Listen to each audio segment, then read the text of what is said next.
with our stock options investing classes and stuff like that, you'll know that today's the day that a lot of your options expire. And today's Friday the 13th. And y'all remember, anybody remember when you were little and you were scared that that was a really unlucky day? And so it is Friday the 13th for sure, and which was one of the craziest, most classic movies of all time. So yes, today's Friday the 13th also, and it's also a day that if you are a stock options investor, you know a lot of your options are expiring. So I encourage you to look at your contracts today before noon and try to do your roll-ups early. That's one little tip. If you try to roll up too late or roll down or whatever it is you're planning to do, you can end up putting yourself in a tough spot. So just keep that in mind. All right. Let's see here. Let me ask y'all a question. Give me a yes or no. How many of you are hip hop fans? Give me a yes if you are a hip hop fan. I'm a big hip hop fan. Give me a quick yes if you are a hip hop fan. Um, let's see here. All right. So, okay, I see a lot of you are saying yes. Some of you are saying no. I've been a hip hop fan for a long time. I follow hip hop, pretty consistently. I've been doing that my whole life. It's not something I just started doing. It's something I've done since I was a little kid. Also, I'm gonna ask you another yes or no question. How many of you are aware of an artist named Kendrick Lamar? I don't know. I know a lot of you are different ages, and some of you are young and some of you are older.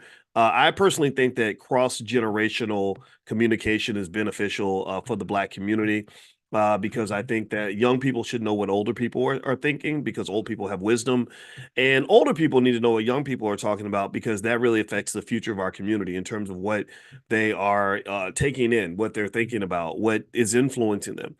Brother Nuri Muhammad, who was here yesterday, he eloquently stated at one point, another time when I spoke to him, where he said that there was a time where the biggest maybe before integration, the biggest influences on Black youth were things like the church, the school, and their parents. Now the biggest influences on Black youth are like hip hop, their friends, and social media.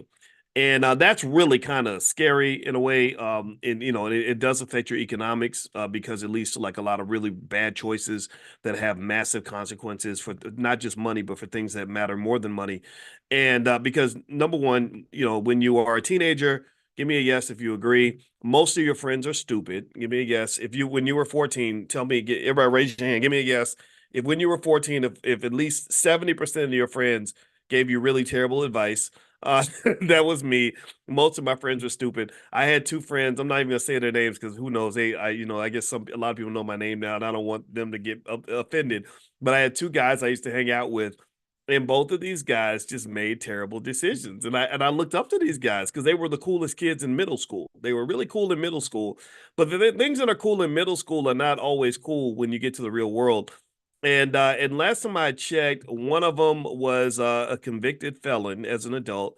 Actually, both of them are convicted felons. Now that I think about it, and one of them lives with his mama. And remember, I'm not like 12 years old. I'm not 25. I'm not 35. I'm 53. And when you're 53 living with your mama, that's kind of tough. Now it's okay if your mama lives with you, because we get aging parents and all that. That's fine. Good for you. You're taking care of your mama. But if you're living with your mama and it's the same house you lived in when you were in the eighth grade, and I just don't know what to say about that. But anyway, so really, when you talk about hip hop, one of the interesting things about hip hop that I think, which is why I think it needs to be on the forefront of Black discussion, is because so many people think that hip hop is Black culture, and it's not Black culture. It is culture. It is hip hop culture. That's what it is. And hip hop culture can vary. It goes all the way across the board. It's very powerful culture for sure. It's culture that can be used for good or for bad. I think somebody compared hip hop to kung fu. That would be a good analogy. I don't know what the purpose was exactly, but I would agree with that. That anything that's powerful is not inherently good or bad, right? Money is powerful. Give me a yes if you agree that money is power. How many of you agree that money is power? All right. So a lot of us agree that money is power, but is money good? Well, it could be. Is money bad? Well, it could be. So it's not that money is good or bad. Money's always powerful though.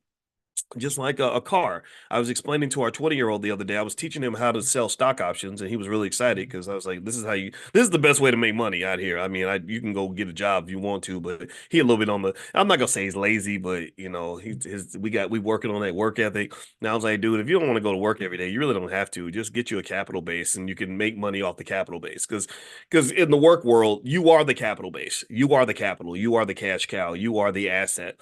Instead of you being the asset, you can do like LeBron. LeBron doesn't have to be the asset anymore. He doesn't have to play basketball anymore because his financial assets make more money than him. So ultimately, we have that conversation, and generally speaking, let's circle back to young people. I don't want to get too far off on a tangent, but I pay attention to hip hop because hip hop impacts the thinking of our youth.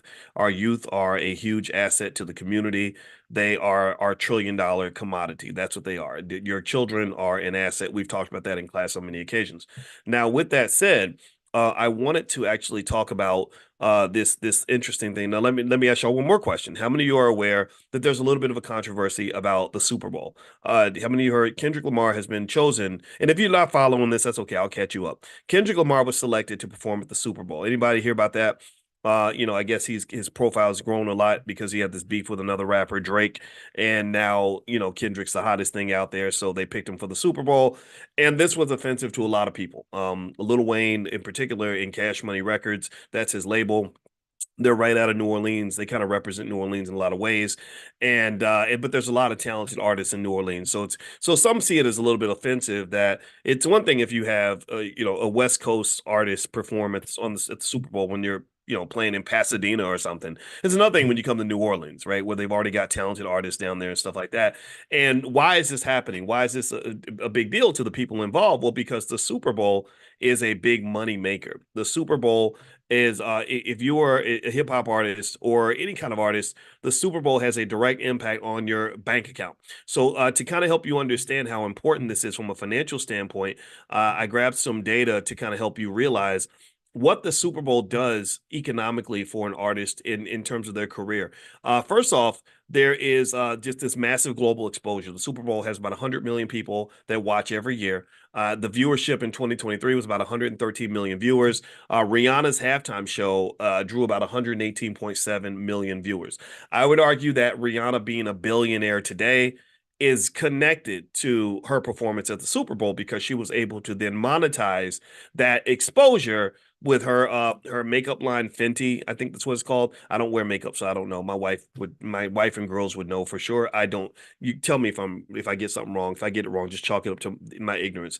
I'm not an attractive man, so I don't wear makeup. But anyway, with that being said, 118 million people watch that performance, and so typically artists will see a big spike in their streaming numbers. Dr. Dre, Snoop Dogg, and Eminem, they all saw a 200% increase in their streaming after they performed at the Super Bowl. Secondly, there's a boost in your music sales. That's another cha-ching, another way the money pops up. Basically, artists have a 200 to 400% increase in album and song sales right after their Super Bowl experience. So Shakira, Shakira, she used to do the hip thing. She saw literally a 1,000% increase in her record sales after she performed at the Super Bowl. So this is why a lot of artists they clamor to perform. I don't think they get paid. And this is an economic lesson to some extent because I know a lot of us we're trained to only work if we're getting paid. I talk to people like that all the time when I do business, and if your first question is, well, how much am I going to get paid? What's my paycheck going to be? That's an economic consciousness restraint that you want to work on. That's a limitation on your economic consciousness. If your financial consciousness is low, then you can't see past the paycheck. Do you understand what I'm saying? I remember when I was on the Breakfast Club with talking to Charlemagne once, and he made a quote that I agreed with. He said, some people can't see an opportunity unless it's attached to a paycheck. Right. And the thing is that a paycheck certainly is a type of opportunity. It's an opportunity to have a paycheck. But sometimes if you only see the little opportunity, you miss the big opportunity. You understand? And so if you're going into business with somebody and they say, I'll give you either a paycheck or I'll give you a percentage of ownership in the sales or a percentage of ownership in the company, you'll really want to think about that a lot because a lot of people can't motivate themselves to work unless they're going to get paid on Friday. And I see a lot of opportunities get missed that way. In fact, I'll give you an example. Some of you may know this story. If you already know it, then I'll just hopefully say it in a way that's a little bit different. So, because sometimes hearing the same thing more than once can help us. How many of you know how I kind of got my big break, if you will? And I don't really call it a big break. I mean, I may not even be that successful, but I've done okay. Right? How many of y'all know that? Give me a yes or no if you've heard my quick big break story. Like why, how people got to know who Boyce Watkins is. Give me a yes or no. All right, a lot of you said no, so I'm gonna tell you the story really quick. Actually, there's a couple of stages to it. First thing I'll tell you is that it wasn't like there was one moment that just blasted me into the stratosphere. It wasn't like I was on a rocket that where like the rocket to fame or whatever. Like it was just like I get on the rocket, 3, 2, 1, I'm there, right? 2 days later. It doesn't happen that way typically. It just doesn't. But I will say that I think I achieved some of that because I've got about 1 billion views on YouTube over time. I can go to cities around the world where I don't know anybody and people will recognize me on the street. So I think something has worked, right? Some things have worked. So here's how it happened. Let me tell you a little breakdown of it. I can't tell you the whole story, but I'll tell you some of it. Um, so one thing that happened was I remember when I was on the faculty at Syracuse and I said, okay, I know a lot about finance and I'd like to teach this to black people. I love my students. They were white, Asian, Jewish, all that. I love them all. I had no problem with any of them, but I was like, damn it, I want to teach my own people. And the problem is Syracuse costs $73,000 a year to go to. It's probably 83,000 by now. Every year the tuition goes up. Most of the black students I had at that time are still in debt from student loans. They literally borrowed money in 2004. They're like 40 something years old, still paying off the student loans. Raise your hand if you've been hit by the student loan epidemic. It's a financial crisis. It's like a financial virus. It's a big problem, and people saw this coming. By the way, who was it? Not Nancy Pelosi, the other one. Oh gosh, I can't remember. She's a professor at Harvard. Her face is in my head. I can remember faces but not names. But anyway, she predicted this. She predicted this when Elizabeth Warren. Thank you, Elizabeth Warren. When Biden tried to pass, he has two interesting parts of his legacy. One was the crime bill, where they literally wanted to exterminate black people, and this is something I'm still upset about, to be honest with you, because this costs you trillions of dollars. You deserve reparations for this, by the way. But then second was the student loan crisis. He wanted to pass a law that says if you declare bankruptcy, you cannot write off your student loans. Right? Does anybody? How many of y'all know that? A lot of y'all know that that was the catalyst, right? It was like you're trapped with this debt. This debt now is not something you can shake off. There's no cure for this financial disease. There's no way to kind of clean it out of your financial body. It's like an STD that will never go away. It's a financial STD. That's what I call it in my book, Financial Lovemaking. Financial STD, something that you just can't get rid of. So Elizabeth Warren predicted that back in 06, 07. She said, if you pass this law, you're going to have a student loan epidemic of unbelievable proportions. They didn't care. They passed the law, and they didn't do it for the people. They did it for the banks. The banks, because there's nobody that's protesting, holding up picket signs in Capitol Hill saying we want our student loans to never go away. Like there's nobody out here that says this, right? So the banks went to the politicians. And I told you all the politicians work for the people that have the money. They work for the money. They don't work for you. They work for the money. Your vote gets them in office, but then when they get in office, they work for the people that gave them the money. That's just the reality of it all. So I'm not trying to be a cynic. That's just the truth. So basically, working for the money, they get this law passed. And now student loan debt is at an all-time high. In addition to student loan debt being at an all-time high, you have credit card debt at an all-time high, mortgage loan debt at an all-time high, car loan debt at an all-time high, credit card debt at an all-time high, all types of debt at an all-time high. And they did this deliberately because consumer spending is an important part of the economy. They need you spending money so they can get rich, so they can be wealthy. This is why I tell you to invest. You have to invest. You have to invest. You have to invest. Did I say you have to invest? All right. So let's go back. All right. So a lot of my students from Syracuse are still in debt. And I remember saying, man, it kind of sucks that I'm kind of behind this guarded wall where you have to pay hundreds of thousands of dollars to learn from me. So let me try to use the internet to be able to teach more people. Instead of teaching 30 people at a time, I'd rather teach 30,000 people at a time. I didn't even know I was going to create the Black Business School and all that. I just knew I wanted to talk to the world. So long story short, what I did was I started to take my money. I had a decent salary. I was making about 115,000 a year, and I would take about 70% of my money and I would dump my money into trying to figure out what the next move would be. I did it wrong. I was sloppy. I was investing in all the wrong things. I gave money. I got scammed. Hiring a publicist is the most frustrating thing in the world because they don't promise you anything, but they all charge you at least $2,000 or $3,000 just before they lift a finger. And they'll all talk a good game and like, oh, I can make you as famous as Denzel and all that crap because they might have worked with Denzel on an Arby's commercial 30 years ago, and they will use that person's name forever. And it was just terrible. It was so traumatic. I talked to one lady on the phone for a really long time, and she was trying to get my money, and she was really into me and saying, "Oh, I think I can do this and do this and this." And I sent her the money, and I remember when I sent the money, the bank stopped the check because they thought it might be fraud, and so she literally calls me and says, I got all your stuff here. I'm ready to start working, but the check didn't go through. And I'm like, oh, here's what happened. The bank made a mistake, but we can still get started. She's like, yeah, well, I can't start until the check clears, right? So she would not even lift a finger until the check freaking cleared. So the check clears. Check this out. This is real stuff. This is real life. This is why this ain't for the faint of heart. This lady literally gets the check, and I swear to God, I did not hear from this lady for 3 weeks. I could not every time I called her, she was too busy to talk to me. She wasn't available. She didn't get me any results at all. Nothing, nothing, nothing. Like she gave me all the attention in the world. Remember I told you all, in class we talked about this. In finance, they refer to this as moral hazard. Moral hazard is when you know that money is power. And when you transfer resources to another party, you're giving them power. So she had power. It was almost like somebody trying to sleep with you, and after they get, you give them a little something, they don't call you no more. That's how I felt. I was like, dang, I feel used. I feel like she took some. I feel violated. This lady done took the best of me, and then just ran off, wasn't calling me back, and my feelings were hurt. I was mad because I thought we were friends, and so I told my brother, I said, watch this. I said, I bet you, the next payment is due on the 3rd. I said, I bet you she's going to start calling about 3 days early and she won't have anything. She won't have any real results. She's going to do what the politicians do. She's going to say, well, if you make the payment, I'm almost there. If you make the payment, I can keep going and we're going to get this result.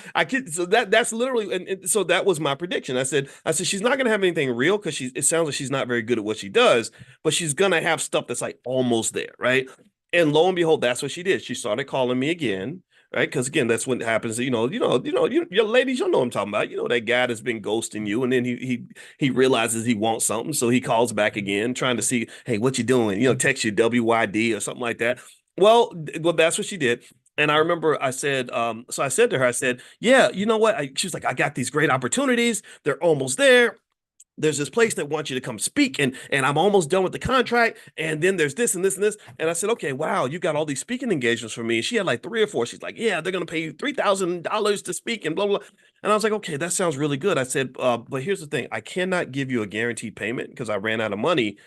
But what I can do is, if you get me those speaking engagements, I'll give you 60% of everything that I make. You can have 60%. That's a great deal, right? Any money, if I'm going to make this $10,000, you get 60%. That's $6,000. Good for you.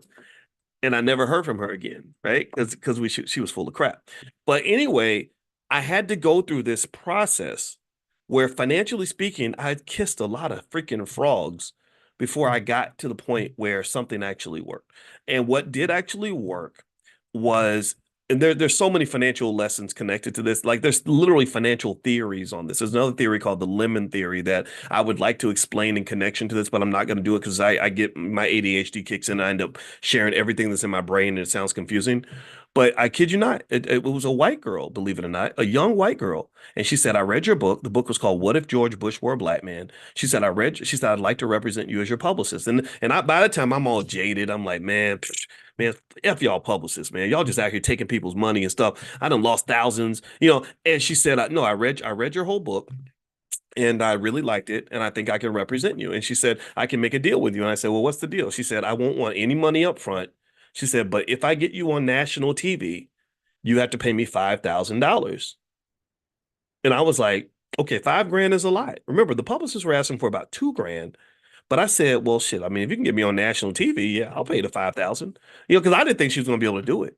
And I'll be damned, this little white girl, 25, 26 years old, just getting started, got me on national TV. Now it was a terrible first appearance on national TV though. It was actually Fox News, and that was at a time where I didn't know how horrible they could be, and I literally went on the air right after Hillary Clinton and Defense Secretary Donald Rumsfeld. Right, so a lot of people were watching. And when I tell you my heart was about to bust out of my chest, I was so freaking nervous.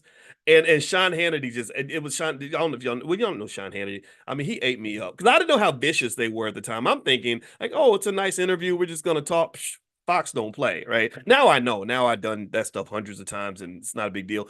But here's the other thing too. I falsely thought that maybe one national TV appearance was going to kind of change everything, and it didn't. Life just kind of kept going, and you had to keep working up the ladder. And so there were other little moments that did require significant investment in myself in order to get there. The way I got my first shot appearance on the Wendy Williams show, which was really a catalyst in terms of introducing me to the Black community, was I paid money to send out these press releases. I'd find some stuff in my research and data about Black wealth and Black economics. I'd write something up and I put it out in the press release. It would cost hundreds of dollars each time I did it. And Wendy Williams's manager, her name was Nicole. Nicole was very mean, and she's a nice lady. I like her. Like I got to know her. She's nice when you get to know her. But woo, buddy, she was tough lady. But anyway, she called and invited me on Wendy's show, and after that I was on there several times, right? So there were a few other instances that happened, and I want to make sure I get to the point of why I'm sharing all these ridiculous stories. But now that I'm thinking about it, I don't really talk about this much, so maybe it does help somebody out there if you're trying to create something, build something, trying to grow something. And the last piece, the biggest piece was when I went to work with um when I went to work with AOL Black Voices. And I remember they were like, well, we can't afford to hire a professor like because I was making six figures, and they're like, we can't afford to pay you that. And I said, well, how about I make it easy for you? You don't have to pay me anything. Don't pay me anything. And they're like, oh, okay, well, I mean, you have a PhD and you'll work for free. That's great. So I literally started writing articles for them, and I didn't just write articles for them every now and then. I didn't just do it in my spare time. I didn't put it at the bottom of my priority list. I put it at the top of my priority list.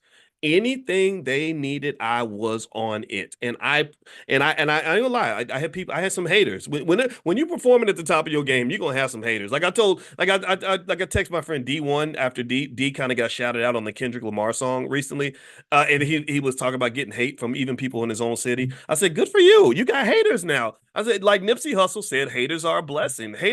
Haters make you greater later. They do. The haters will keep you sharp. When somebody's hating on you, typically they're not doing as well as you, and they want something you've got, and it's just natural competition. That's what it is. So yeah, so Kendrick Lamar, his last song, I think it's called "Watch the Party Die." He shouts out D1, and I love that. And I wonder, is this strategic because D is from New Orleans, and where is the Super Bowl gonna be? Put in the chat. Where's the Super Bowl gonna be at? And where's Kendrick gonna be performing at the Super Bowl? What city? New Orleans, right? So I was like, that would be so cool. I would love to see my friend on the stage at the Super Bowl, and he deserves it. D's been performing at the All Black National Convention on many occasions, him and Killer Mike, and I would just love to see him on that stage. He deserves it. He's from the city. He's similar to Lil Wayne in a lot of ways, except it's like D1 kind of represents a certain aspect of hip hop culture, right? It's almost like a contrast to Lil Wayne. But if you look at them in terms of just how they speak, they both have dreads. They're both from the same city. They know the same blocks. They're very similar. And I said that to D once. I said it on a Vlad TV interview. I said, yeah, these two guys are kind of the same, but they're like a dark side and a light side of the same idea. Just this hip hop talent and all this other stuff. And D actually, after he saw that, he put out an album called Separated at Birth. And he had a picture of himself and a picture of Lil Wayne. And he took all of Lil Wayne's beats, his brilliant beats, and he just switched the lyrics and made the lyrics positive instead of negative. And I thought that was a very powerful display of what hip hop can be. Because if you know Lil Wayne's music, I'm not an expert on this guy, but I've listened to him enough to know that some of the lyrical content is a little bit problematic. Some of it, it involves the release of trauma that he's had, where it's almost like a glorification and celebration of the things that are destroying Black people, right? The drugs and the killing and everything else. And I think that that's unfortunate because that represents what we used to be during the era of mass incarceration. It's what we used to be during the era of just drugs everywhere. It's what we used to be when we had music that glorified the drug dealer, glorified the murder, glorified everything else. I don't think it's a reflection of who we want to be, right? And I think that probably played a part in terms of whether or not a Lil Wayne or a Kendrick would be great for the Super Bowl, because who wants to just sort of remember all the horrible trauma that we've gone through as a community? I mean, it's cost you trillions of dollars, by the way. It's terrible. It's just all the death and the pain and single parent households and children, getting locked up at 12 years old and all that. And so anyway, just circling back, I think that the haters are good, right? So going back to AOL Black Voices, when I was there, I definitely had haters because I was working extremely hard and I made it a top priority. And the reason I made it a top priority, this is where part of the economic lesson comes into play. I made it a top priority not because I was trying to be a sucker. I didn't make them a top priority because I wanted them to use me. Because I had people say they were like, wow, you're really doing a lot for them. They using you, man. They using you. You know, people get in your head and tell you like this is stupid. Why would you do stuff for somebody who's giving you nothing? And I said, what are you talking about? They're not giving me nothing. They're giving me access to one of the biggest platforms in the whole Black community. At that time, that website got millions of views. Companies would pay thousands, if not millions of dollars over the course of a year to advertise on this platform. And you're giving me free access to this? Holy crap. Thank you. Thank you. Right. But that required a certain level of financial consciousness for me to be able to see the value, to see the wealth.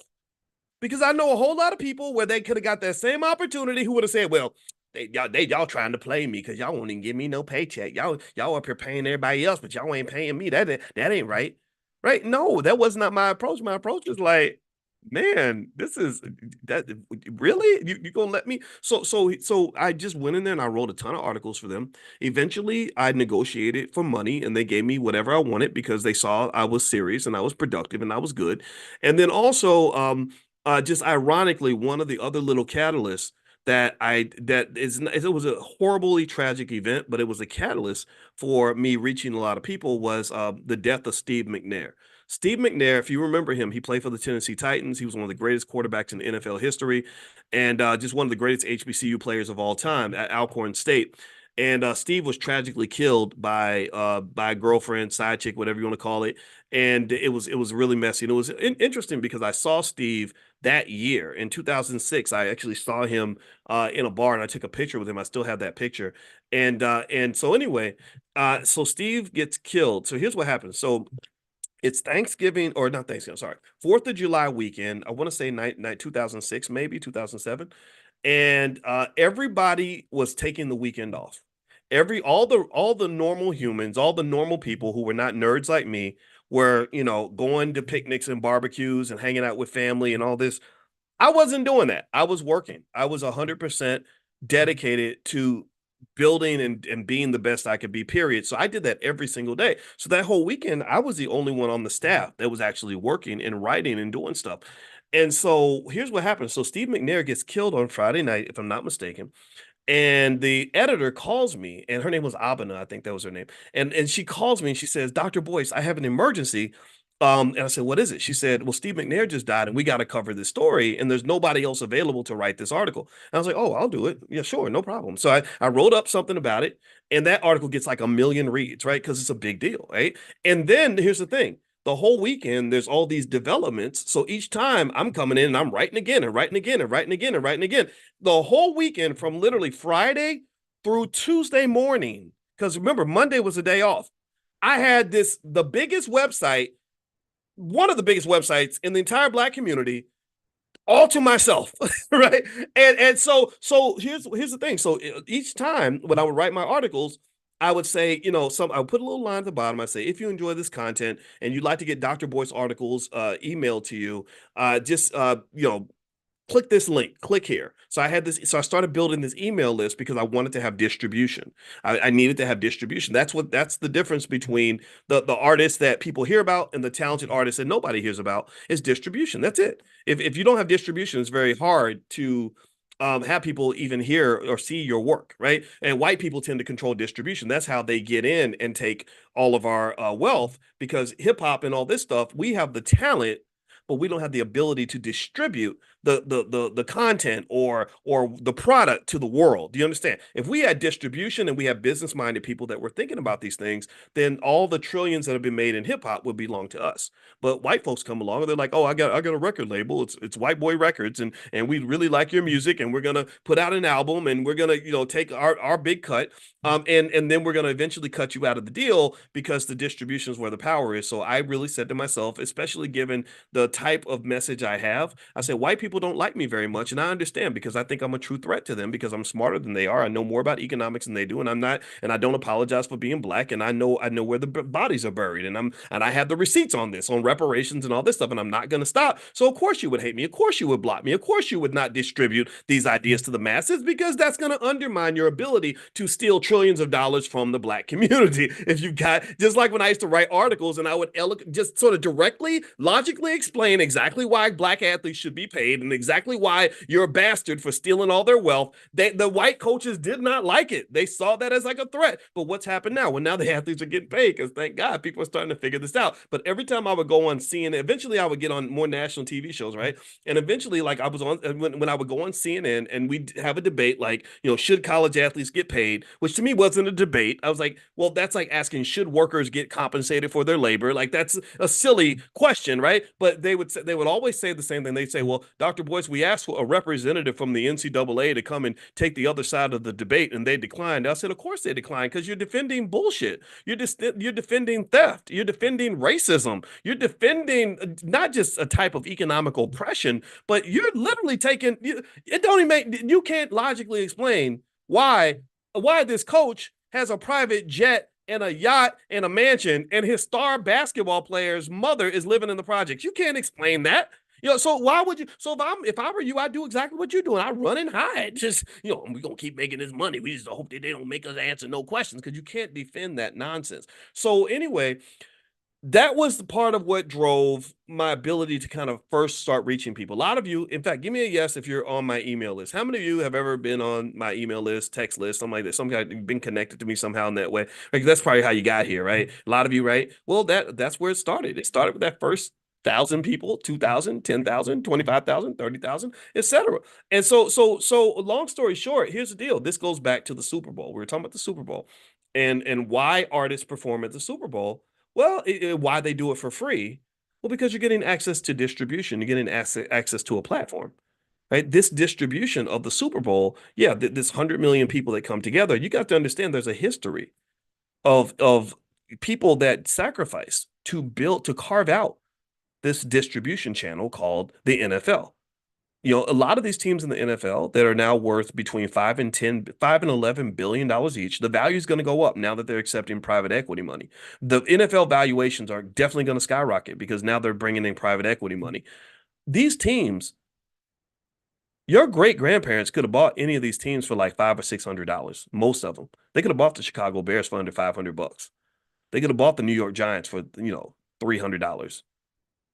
So the reason these teams are now worth 5-6 billion is because somebody was sacrificing. They didn't build the NFL by signing the back of the paycheck. They built the NFL by signing the front of the paycheck. And it's hard. It takes guts to be willing to sign the front of the check. It don't take a lot of guts to sign the back of the check. Somebody's sending you money. It's instant gratification. It's easy. What's hard, what requires consciousness and some type of vision, is the ability to say, man, I got this three grand sitting over here and I could keep it in my pocket or I could invest it in my dream. If you don't do that, if you don't invest in your dream, I don't blame you because it was really hard. It was really difficult to do the things that I did. It was tough. Sometimes you feel stupid. When I gave that money to that publicist and she never called me back, I was like, man, that's so dumb. Like, why are you trusting these people? But I had to do it again. I had to try somebody else because I had something I was trying to get to and it required investment.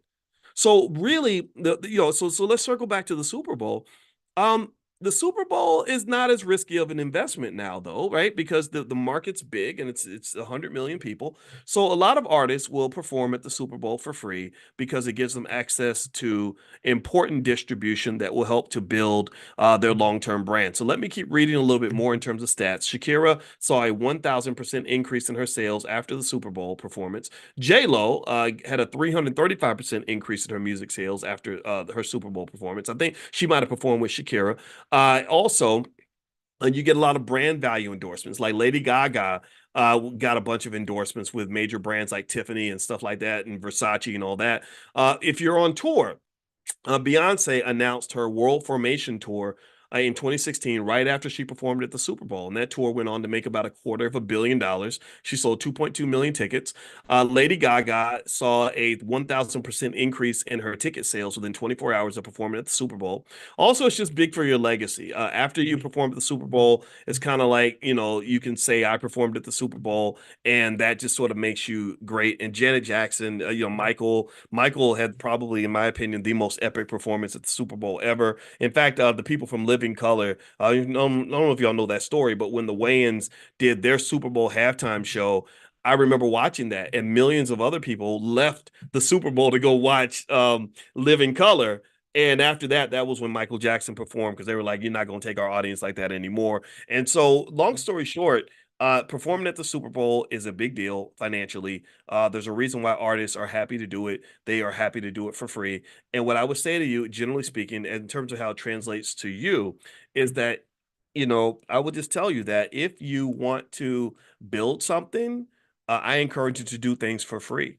But remember, when you're doing things for free, you're not really doing it for free. You're doing it to receive wealth.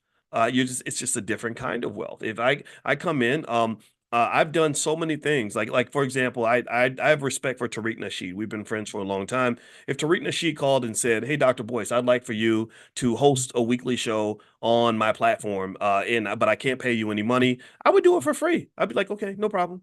And it wouldn't be like, "Oh yeah, man, this guy's playing me. He's trying to use me." No, it would be like, "No, I get it because I understand this. You're giving me distribution. You're giving me access to speak to people that maybe I couldn't speak to before, and I'm very happy to come and share my message on Black economic empowerment with new people." And that's really how I think you want to get in the habit of doing business if you want to level up. Whatever it is you're trying to do, when you level up, you have to have more of a collaborative energy than a competitive energy.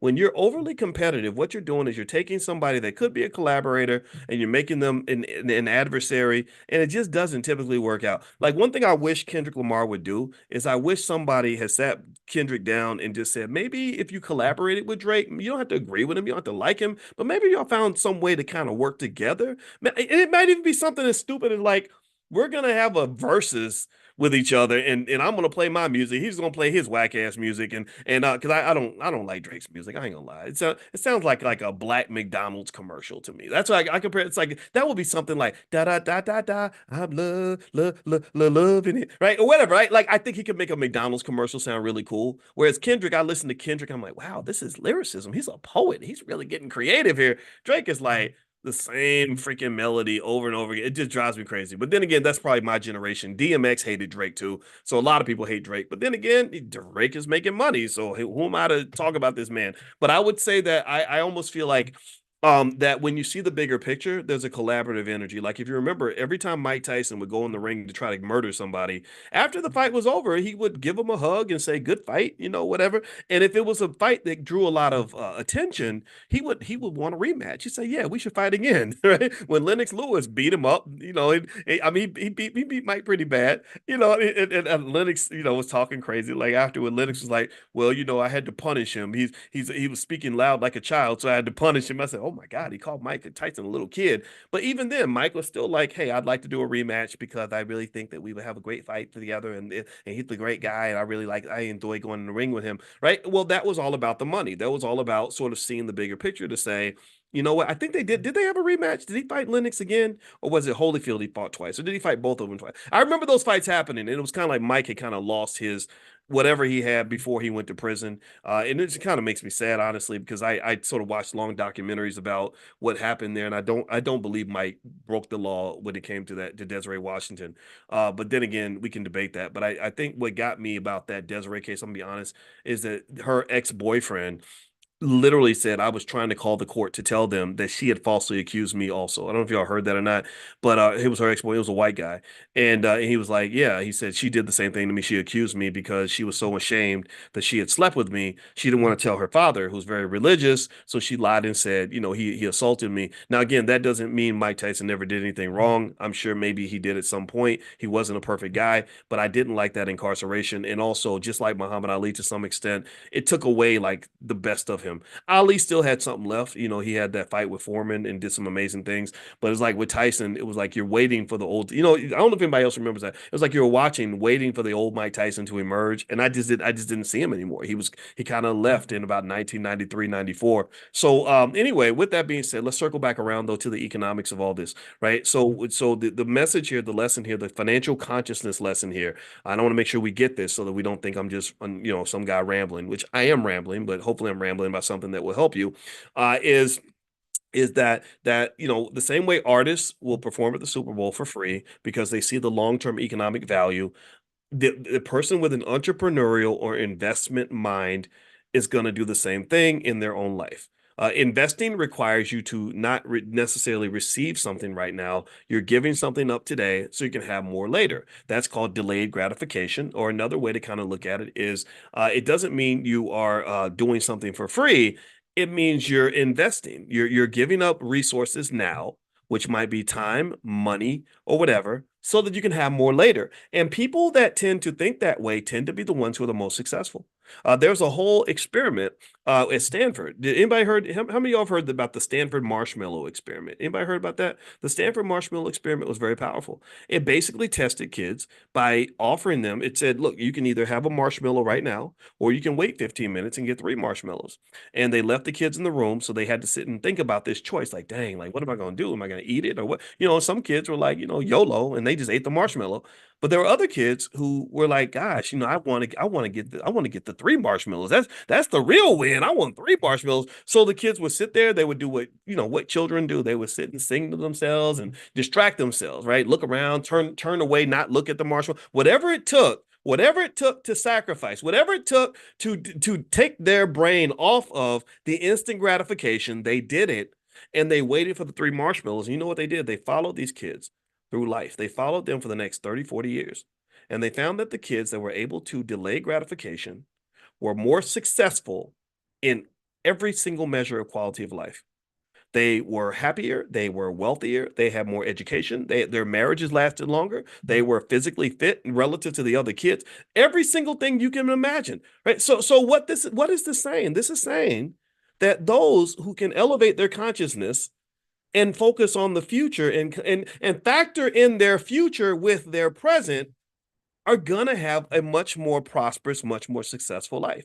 The people who can say, I'm a pass up on this today so I can get a whole lot more later. They're not being, they're not torturing themselves. They're not, discipline does not mean that you are a glutton for punishment, or that you're a sucker, or that you just want to give it all away for free. No, discipline means that you still want the big reward, but you want the biggest reward. You say, you know what? Like when I was in college and people say, why aren't you having no fun? You studying all the time. You in the library at 10:30 on a Saturday night. You should be at the step show. You should be at the club. You should be kicking it. And I was like, no, I don't. It's not that I don't enjoy fun. I like fun too, but I don't want to just have fun in college and suffer for the rest of my life.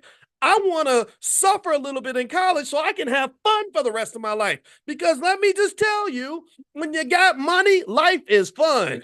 When you have freedom, life is fun. When I married the girl of my dreams, life is fun. I'm having a blast. I've been partying like a rock star since I was 21 years old, since I left college. But it's because of the balance. It's the sacrifice, man. It's a sacrifice. You cannot have a harvest if you did not plant any seeds. You gotta plan. See, you gotta make a sacrifice. Somebody's gonna have to sacrifice. And if you're really smart and you really have consciousness, then what you can do is go even further and say, I'm gonna sacrifice not just for me, but I'm gonna make sure those benefits are protected so I can pass them down to your children.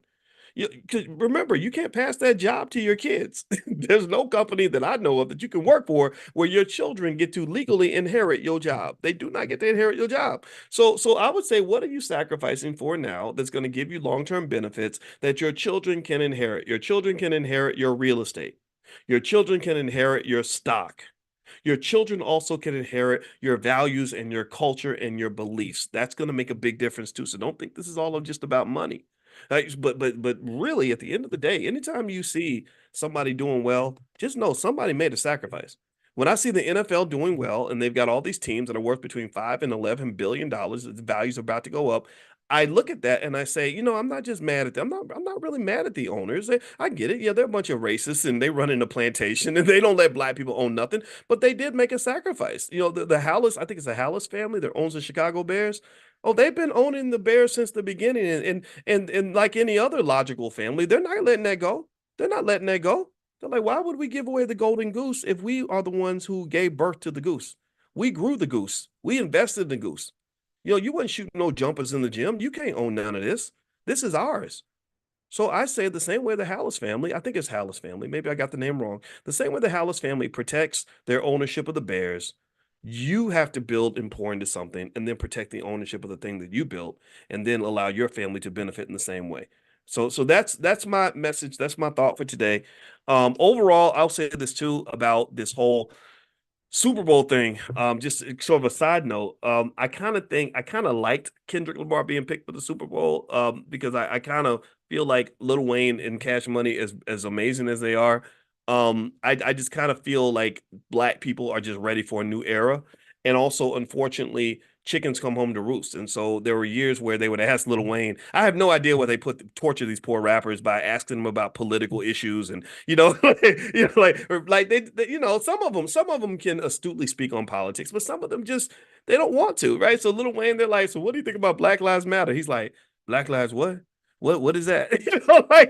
Like stuff like that, right? And so and unfortunately, because he wasn't really prepared to answer the question, he said things that just didn't come out right. He said things that made him sound aloof and disconnected. And I can tell you when we had that interesting interaction with Wayne in 2013 over the whole Emmett Till thing, where he said some things about Emmett Till that were highly disrespectful. And I knew exactly where to kind of go, and I went after the money. I went after Mountain Dew. I didn't go after him. I went after the people that were paying him, and I said, this is not appropriate. This is not cool. You can't be disrespecting black people and still think you can just keep making money like it's not a problem. We're going to give you an issue with that. I remember feeling a little bit frustrated because it was almost like there's a belief. There has always been a belief among rappers that if enough white folks are giving me money, I don't have to pay attention to black people. If I got enough love outside of my community, then I don't have to worry about what black people think. Well, now we're kind of in a different era where what black people think really matters now. It really matters more than ever. And now I think that what's also coming up is that when people are like, well, do we want Kendrick, the guy who gives us some element of black pride, at least will kind of speak on some of the issues we're dealing with, or do we go with somebody who literally just didn't even understand what Black Lives Matter meant, said racism doesn't exist, or it doesn't exist in his world. I think he said, well, I don't see racism or something like that, right? And of course you don't, because when you perform, there's like these crowds full of white people who love to sit around and watch black people call ourselves niggers and to brag about how we love to kill each other. And because money's attached, this is the money lesson, because the money is there, we think that's okay. Because why? Well, money is a drug. Money is a drug, and drugs will make you crazy. Drugs will make you think up is down, down is up, that right is wrong, wrong is right, left is right, and right is left. They'll make you think the world is something other than it's not. But at the end of the day, when you take away the money, I don't care how much money those white folks are paying you to get on stage and to embarrass yourself and to act like a damn fool. There has to be a line with that. There has to be a line that's drawn. So when people say, Dr. Boyce, you hate rappers, I'm like, no, I don't hate rappers. Let me tell you about the rappers I love. And the reason I love these rappers is because they know how to get money, but they know how to get the right money. The rappers I love are guys like Killer Mike. Killer Mike Is a guy. He's been a friend of mine for a long time. He performed at the All Black National Convention in 2015. He didn't perform, I'm sorry. He spoke at the All Black National Convention when we first got started, and I love him for that. Killer Mike is a guy that, understands the community matters, but he's still making money. He swept the Grammys this year. Good for him. Another one, Immortal Technique, is a guy who did a really good, he actually said something on this channel years ago that was really profound, where he explained a very simple idea. He said, all money ain't good money. And he was saying this at a time where a lot of artists weren't even hearing that. Like this is about maybe 2014 or so. People weren't really saying that. Now people kind of get it because generational wealth, and you have Invest Fest, and you have all these other areas where economics, black economics, is becoming part of the culture, which I just love. I think that's very powerful. But before then, Immortal Technique spoke on this issue, and what I love about him is I talked to him one time on the phone, twice actually. We got on the phone two times, and each time we talked for like 2 hours. And he was as smart and as sharp and articulate as I thought he would be. Also, it's great when you meet people you admire and they actually are admirable people, because I've met people that I admire and it was very disappointing. And also, he's a strong man. He's not black. I think his family's from not Panama. It's another smaller country. Say it in the chat so I don't say it wrong. But anyway, but we related in terms of understanding what Peru. Thank you, Black and Peruvian. Thank you, JP. I don't know the details of it, but I like that idea. It was like, okay, your father was a military guy. My father was too. You understand the importance of being ready, staying ready, and strength and discipline and everything else. I got that from my dad too. So there was a great connection there. And I personally believe that if you want to talk about the black community, when you talk about wealth, or you talk about challenging white supremacy and really standing up to the things that are designed to oppress us, we're gonna need to really build stronger boys and men. We're gonna need that. We're gonna need to educate our own kids. We're gonna need to talk to them, even if they go to school during the day. Well, you're gonna sit with me, son, at night, and we're gonna talk to you about the real deal. We're gonna talk about what life is really like. Because if we don't do this, then we're gonna have a lot of confused kids that are gonna be pushed in this direction or the other direction, and it's costing you everything. It's not just costing you trillions in economics; it's costing you so many other things that money cannot buy. So that's why I appreciate Immortal Techniques. So yeah, I do love hip hop and I do love artists, but I don't love them all. I ain't gonna lie. There's some artists that will see me and probably try to punch me in the face, and I don't blame you, but it's okay, because like, you punch me in the face, I might punch you back. So don't mess with me, because I'm not scared. So anyway, that's it, guys. I'm done. Thank you guys for listening. It was awesome to see you today. Just a reminder, one thing. I was thinking about AI today. I think you should invest in AI. If you want a list of AI stocks, I'm going to send that list out tomorrow morning. Text the word money to the number 87948. If you text money to 87948, I'll send you a list of my favorite AI stocks. And also, when you send that text, you'll instantly get a text back that has a link to a training I did called How to Make Money Without Working. It's an introduction to how to make money selling stock options. It does work. It's not hype. Thousands of people do this. You should learn how to do it too. I was showing it to my son the other day.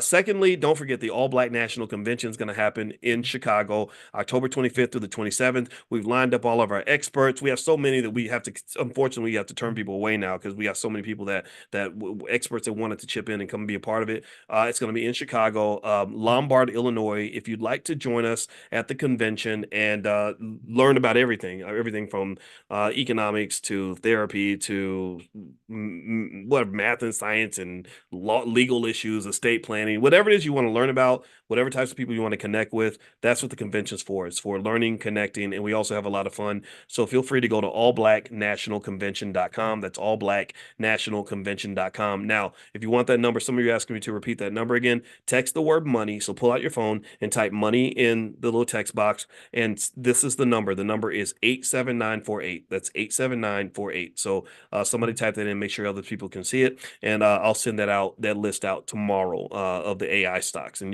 these are some stocks to kind of start with. All right. So have a good day, everybody. God bless you. Thank you so much for listening. And I will see you all soon.